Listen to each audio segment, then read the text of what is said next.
Does whole life insurance actually work when the policy goal is maximum cash value? In today's video, we are going to look at a policy that was started back in 2017.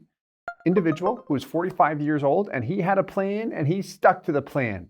This is one of my favorite case studies to look at. And the reason why is that it really depicts what policy performance looks like based on what the original illustration displayed, actual performance, because he had a plan and he has stuck to it exactly. His plan, in fact, was to fund a policy for 5 years and then nothing thereafter. Now, through conversations with him, he may continue to make payments, he might not, but the particular case study you will see today is based on the payments, the original payment plan, 5 years of funding. So we've got an individual, his name or initials are AD.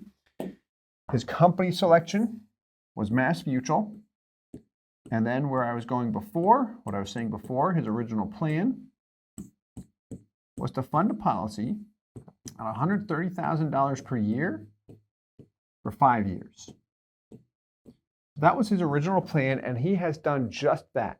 So he is in policy year 5 right now. The payments have already been made. We've been tracking the performance. You're going to see what was illustrated, what has actually occurred. Now, he's got some additional plans with the money now. He says, what does it look like if I decide to take a loan? What if I don't pay it back? If I do pay it back?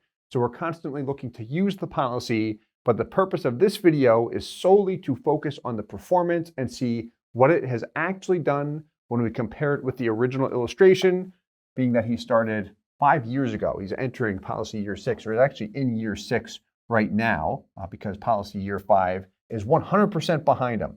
So with Mass Mutual, he started in 2017. Something important to note here, 2017, what was the dividend interest rate with Mass Mutual? We're going to pull it up. We're going to look at their actual dividend history, but it was 6.7%. What is it today in 2022?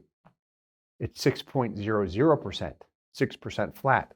So it has gradually declined over the years, as we've seen to be the case with all life insurance companies as a result of the prolonged low interest rate environment. So let's take a look at the performance. What we're going to do as we progress through everything here is first look at the original projection.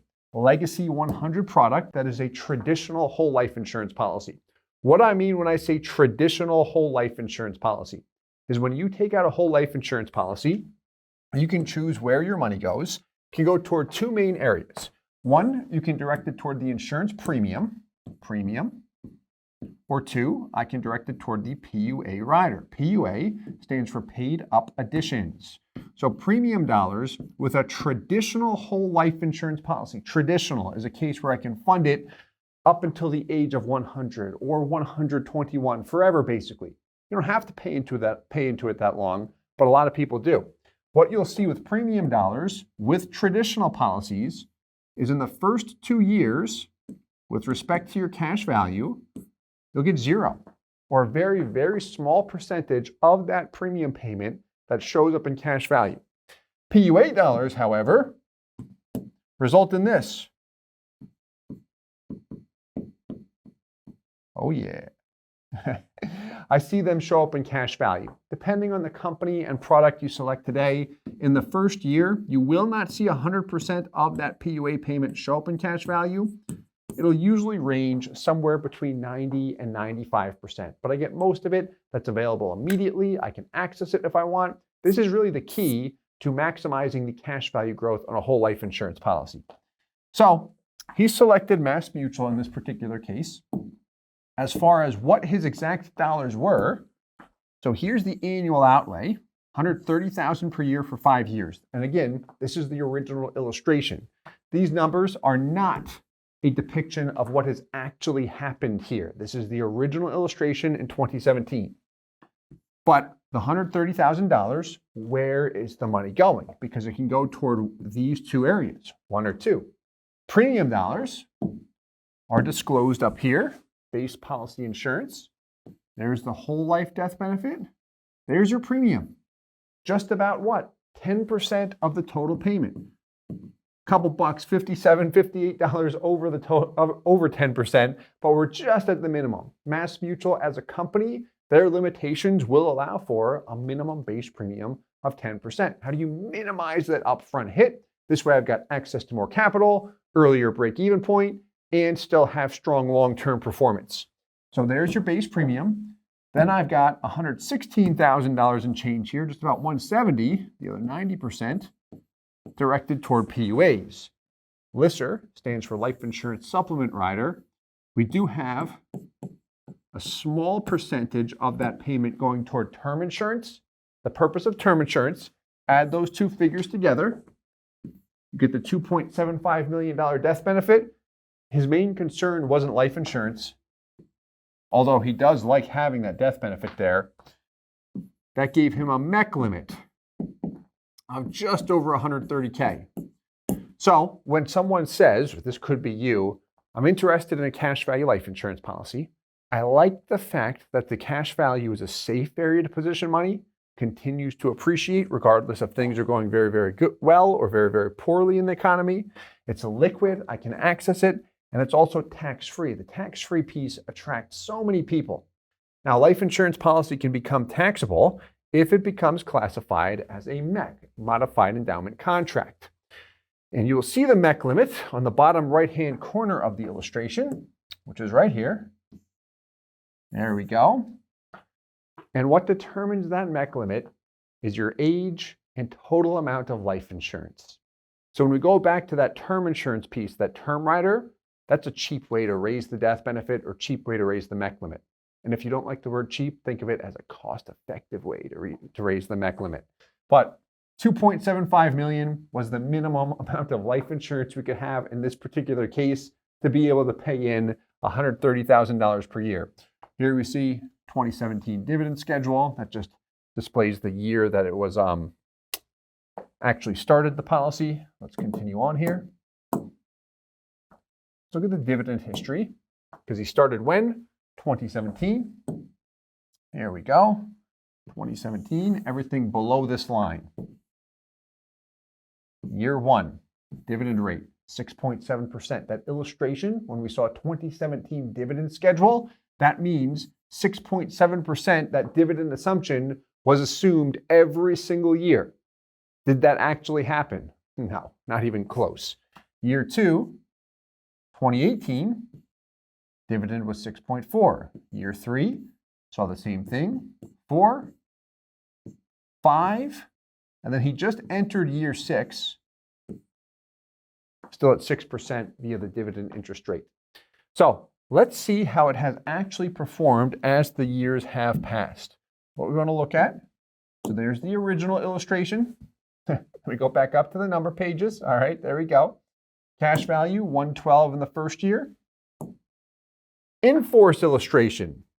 Now here's the thing about in-force illustrations. This was run toward the end of policy year 5. Where does it start when we look at the actual values here? Do you see years 1, 2, 3, and 4? You don't. In fact, if we were to run a new in-force illustration today, it would start at year 6. In-force illustrations are great to give a fresh projection of what things look like moving forward based on the company's current dividend rate. They're also fantastic to get a projection of what your values will hit at the end of this particular year, the year that you're in. However, if you looked at this and you said, okay, I would like to see what it actually produced years 1, 2, 3, 4, and 5, and I'd like to compare that with the original illustration to make sure I wasn't ripped off or anything like that. How do I see that? Well, how you obtain that information is through the annual statements that you receive each year from the life insurance company. Your agent receives them as well. So what we like to do is create what is referred to as a historical illustration. And this is something that is updated on an annual basis, where we get to take the actual values from the annual statement and plug them into an illustration. Now, when I say illustration, I'm talking about an Excel spreadsheet. That's what we use right now. You can use different programs, but this simplifies it in my mind. So let's take a look here. Here are his actual values on the right. On the left, you've got the original illustration. And how you can tell here, look at that dividend rate column. What do you notice here? On the far right, 6.7% forever. So when we look at a current illustration, it's going to assume whatever the company's present dividend rate is assumed forever. unless the agent adjusts it. We do have the ability to adjust it downward, not up. The industry won't let us do that, and that's good in my opinion, but we can always adjust it downwards. So, original projection, what actually happened? Let's begin with year one, shall we? He paid in $130,000. The projection was $112,000. His actual value, when we look at that, was just under 112, 111,842. Why is that? If you viewed the last two videos, you know where I'm going with this. He backdated the policy, or he made the payment about 3 months after the issue date. So we issued the policy to start with an effective date of June, and he applied his actual payment a few months after the fact.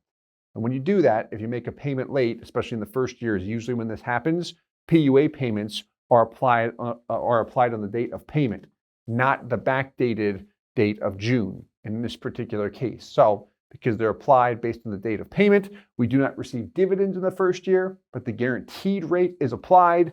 In summary, that's why I've got a little bit less here.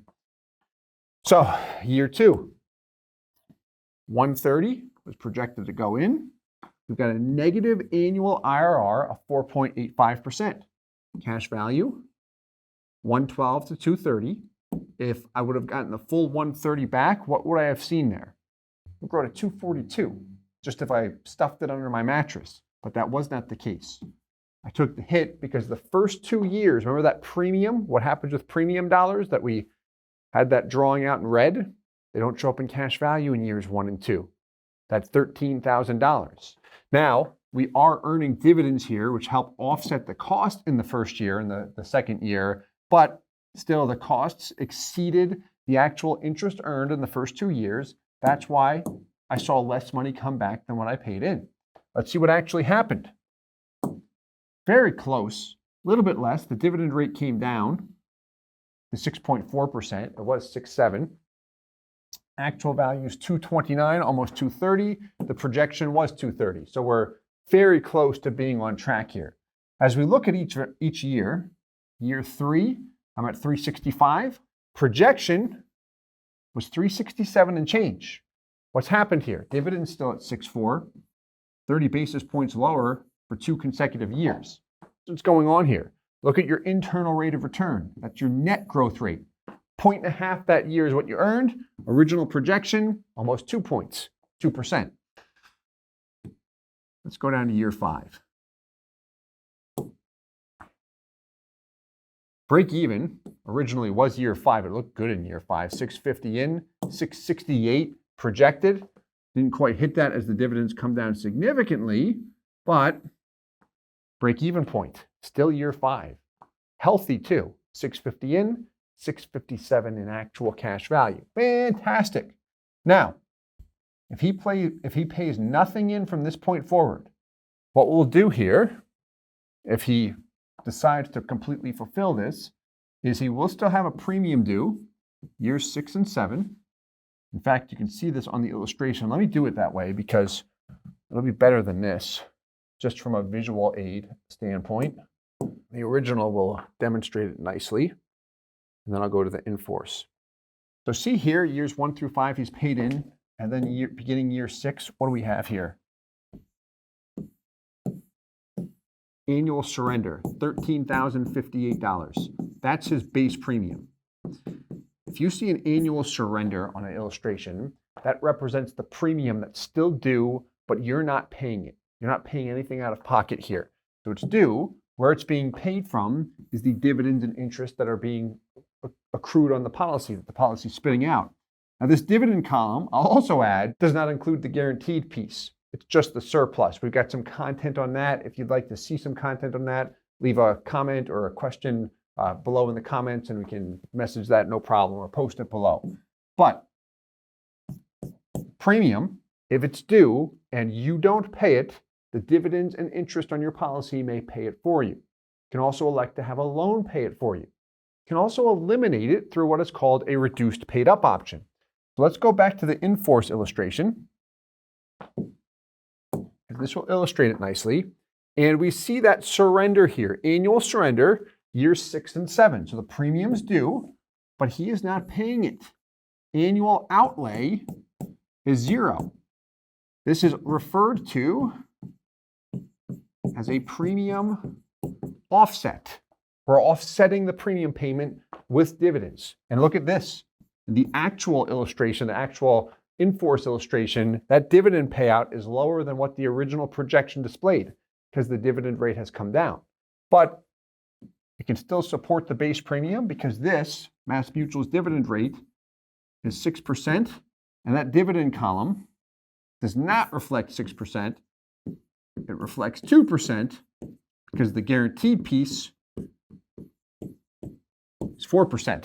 And they're all gross figures too. We got to look at the net return. But fun stuff, right? All these terms and everything. My point, what I want to demonstrate here, years 1 and 2, he's not paying it. Cash value is still appreciating quite nicely.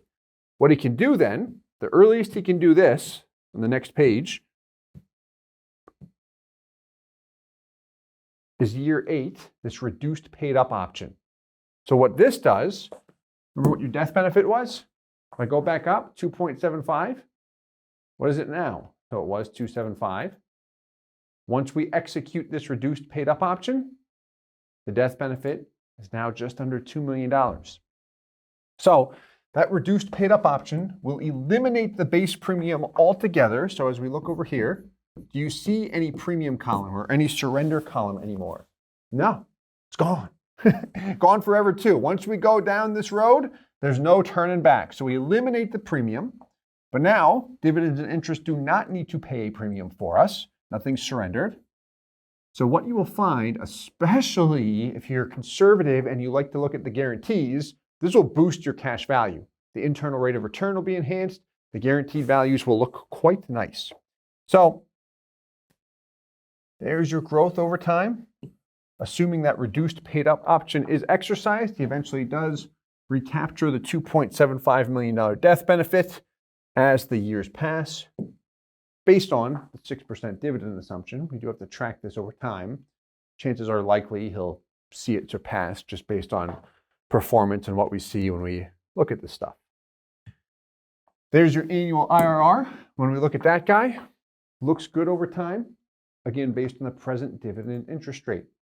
In summary, though, the policy has performed, which we always like to see, especially now where he's looking to use the money.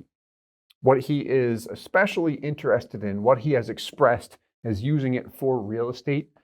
Some questions he asked is, what does it look like if I take a $500,000 loan? So he's got the equity to do that, no problem. What's it look like, Steve, if I take a $500,000 loan, pay it back, pay interest only, don't pay anything back? What does it look like? And that's the kind of stuff we model out.